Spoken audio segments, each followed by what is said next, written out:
Welcome. My name is Ryan, and I am the developer of LauncherOps. This year marks 10 years on Google Play. That means a decade of support, updates, rebranding, relaunching, and a handful of updates and changes that people have liked, people have disliked, and I'm just trying to figure out an in-between on everything. The latest update, which I considered version 2.0, takes LauncherOps to an entirely new level of security for my users. We wanted to veer away from the whole launcher manager thing because, let's face it, there is no such thing as a launcher manager. It's just a list of launchers that you have installed on your device and you want to be able to switch to back and forth immediately.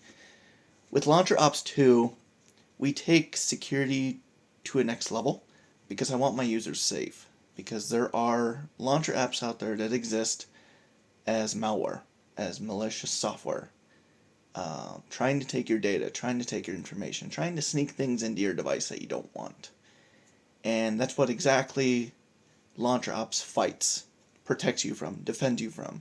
So there's a bunch of new tools and features that I have implemented that allow you to even get a second opinion on a launcher before you even install it to your device. If you're scrolling on Google Play and you find a launcher that you're like, I want to see what this is all about. If you click in the menu in the Google Play app or website or whatever, and you share that Play listing, that Play Store listing, to LauncherOps 2, it's called SearchGuard, it will give you a second opinion on it. Just by looking at the details in the Play Store, it kind of looks for like gotchas and just forceful information that the publisher had to put in. It looks for little sneaky phrases that kind of gives a hint that this is probably something you shouldn't be installing. It also looks for like exclamation points, symbols, things that just kind of get your attention. And for developers who do publish good launchers that use this stuff, it'll train them not to use these things on the Play Store because even though you're trying to sell something, you don't want to force it down their throat, like make them think that this is the only option. Just be honest with your users, okay? But other things that LauncherOps does is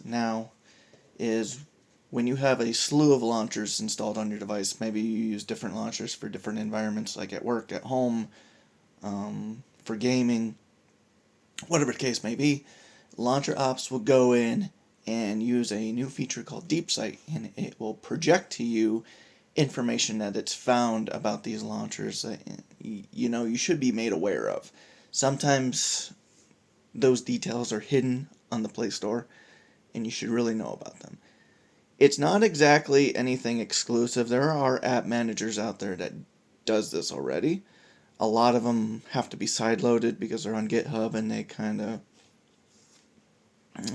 of violate some policies on Google Play. So you're not really, the average user is never going to find them or see them. But LauncherOps does it in a safe way, in a readable way, that just plainly just tells you, hey, this is what you should be aware of here. If you're going to use this launcher, you should know this. And it uses an easy A to F grade system and grades the launchers exclusively based on this intelligent grading system that I've created. You want to be involved too? Okay. So, I hope that you guys enjoy LauncherOps 2. It's a big change. I understand that there's some mixed reviews right now. There's a lot of people who were just blown away by it because how much has changed. And then there's some users who are like, I don't like all of this. Dang cat. But I have tried to find a happy medium for everybody. Especially in the latest update that I've just launched, there's a new Simplimide version of the manager that you can add to your desktop if your launcher supports shortcuts. It's a very easy to use, very simplified. It gets rid of all the bloat. You can just use it as is. If you do want to use the old version of LauncherOps, it is still available on my website. You can download it, you can use it. It will not be affected by the 2026 changes from the Play Store, as I've already registered it, so you can continue to use it and your binded license to it as well. Speaking of license, it has dramatically increased in price, and I apologize. But there is a lot of work and a lot of intelligent logic that's been implemented in this app. It took me a very long time to figure it out and create it and test it over and over and over again until I was satisfied. But I think it's going to be a big game changer. I think it serves its purpose, and I think it's well worth the price. Those of you who purchased a license in LauncherOps 1, you will be granted an opportunity to purchase a new license for half the price. So I think that's a fair trade. I still need to make money. I still need to fund the project. So I gotta do what I need to do. Okay. If you're in a position where you really love LauncherOps and you just can't afford it, get a hold of me. We'll talk. Okay. But yeah, I hope you guys are enjoying LauncherOps and its 10 years of Google Plays, security updates, changes, all that. I really do hope that you like the newest app.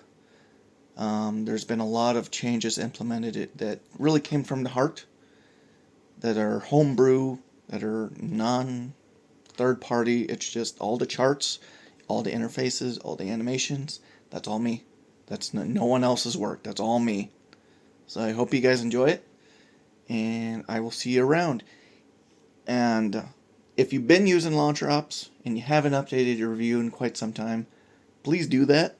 That's why I add those annoying messages down there. Please update your reviews if you haven't so with LauncherOps 2. It's a big help. It's a big help for me. I want to keep that 4.0 rating. To have that after 10 years, that's impressive. Let's keep it there. See you around.